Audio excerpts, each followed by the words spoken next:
Peggy 18.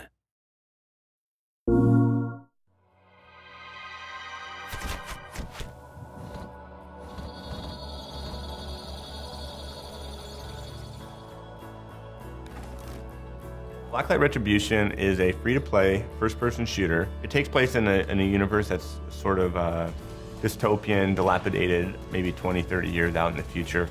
We wanted to try to make a world that would be believable, even though it did have mech suits and railguns and, giant weapons to kill your friends with. We wanted to make a fast-paced, very highly customizable first-person shooter. One of its biggest sort of iconic things is its customization. You can customize your entire gun. You can change out your stock, your magazine, your barrel, muzzle, scope, tons and tons of weapon permutations and everything that caters to that type of player that wants to min-max things and sort of like, create that alchemy of his weapons. We wanted to allow you to make and tune that gun towards yourself.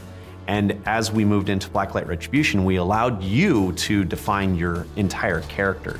So not only just how you look, but also how you play.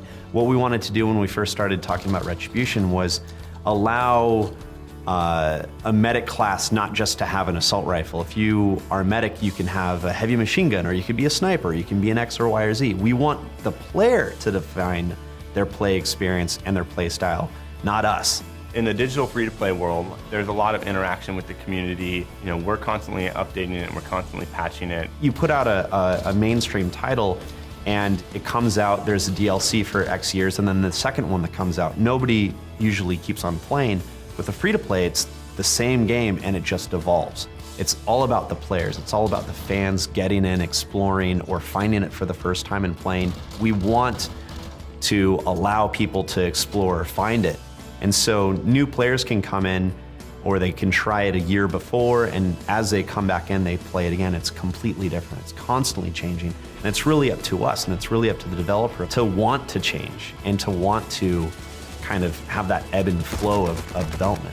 With Sony actively recruiting us and listening to our feedback, then there's an actual opportunity there to get in and help establish the protocols and the way things are going to be done for the platform that will make it even more successful in the future from our perspective. So whether that be the patching process or the way the distribution process is handled, so forging those protocols, like how do you do the free-to-play component, where does that put you in the store, et cetera, et cetera. So the systems that they're building and the software that's going to exist on the platform is going to be accommodating of ideally everybody. Last console, a game like Blacklight Retribution would have never been an indie game on this type of platform. It would have had to be something more artistic and artsy and not have guns and grenades and a dubstep, mini track. That's the thing. That's why it's so cool that anyone can come to this group now and say, I've got an amazing idea, but I can do it. That's the thing. We want to make our games become so much better, and Sony's really allowing us as independent developers to really make that system, that game that's going to be really amazing, and it's going to allow the gamers to experience the thing that the devs wanted to make versus what they had to make.